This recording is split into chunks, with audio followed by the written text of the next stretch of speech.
একটা রাজ্যে অনেক খারাপ একটা রাজা ছিল, যে শুধুমাত্র নিজের স্বার্থ বুঝতো এবং কিতে তার লাভ হবে সবসময় এটা চিন্তা করতো। সে কখনোই প্রজাদের কথা চিন্তা করতো না, বরং প্রজাদেরকে অনেক কষ্ট দিত।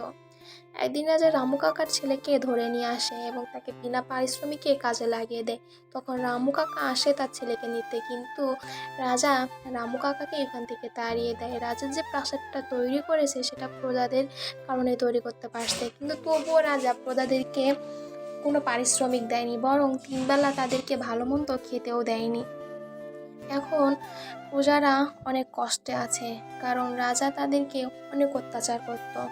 তখন প্রজারা চিন্তা করে যে আর না, এবার রাজার বিরুদ্ধে যুদ্ধ ঘোষণা করব এবং রাজাকে এই রাজ্য থেকে তাড়িয়ে দেওয়া হবে, কারণ এত কষ্ট আর তারা সহ্য করতে পারছিল না।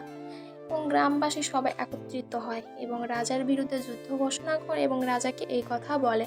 তখন রাজা তাদেরকে নিয়ে উপহাস করতে থাকে এবং বলে, তোমরা সামান্য প্রজা, আমার সাথে কখনোই পেরে উঠবে না, তোমরা হেরে যাবে, তাই শুধু শুধু আমার সাথে লাগতে এসো না। তখন প্রজারা বলে, সেটা সময় আসলে দেখা যাবে যে কে হারে আর কে জেতে, আর তোমাকে আমরা হারিয়েই দেব। তখন রাজা বলে যে আমার প্রহরীর কাছে তোমরা কিছুই না, তোমাদের সবাইকে মেরে ফেলবে। কিন্তু প্রজারা বলে, কখনোই না, আমরা তোমার সব প্রহরীকে এক এক করে ধরবো আর মারবো।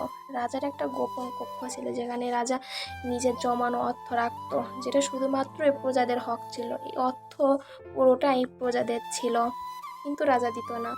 প্লিজ আমাদের চ্যানেলটা সাবস্ক্রাইব করবেন, আমাদের চ্যানেলটা একেবারে নতুন, আমাদের চ্যানেলে সাবস্ক্রাইব করবেন এবং আমাদের পাশে থাকবেন।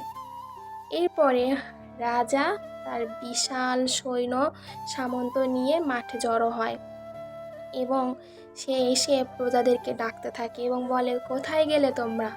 আমাকে দেখে কি ভয়ে লুকিয়ে গেলে? আগেই লুকাবে, যুদ্ধ করবে না?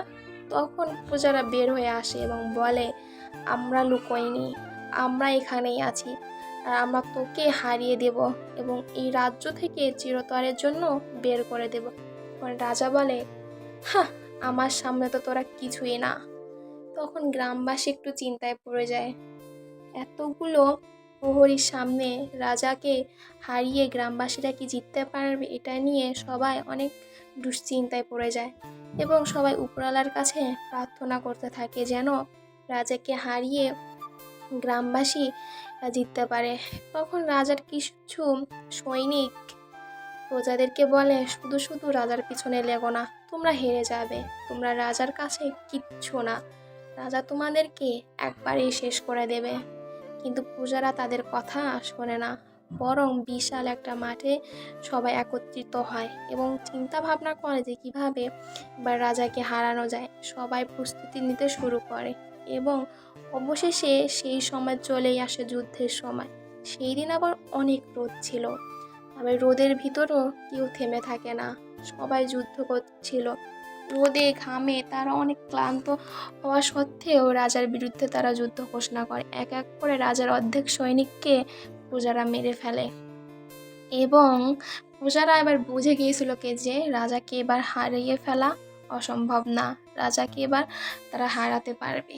এবং অবশেষে ওই দাম্ভিক অহংকারী রাজাকে প্রজারা হারিয়ে ফেলে, যেটা দেখে কিছু গ্রামবাসী তো অবাক হয়, কিন্তু ভীষণ খুশি হয়। রাজার প্রাসাদটাকে দুমড়ে মুচড়ে তারা ভেঙে দেয় এবং অহংকারী রাজার ওখানেই পতন ঘটে এবং রাজা এখন চিৎকার করতে থাকে তার রাজত্ব নিয়ে, কিন্তু কিছু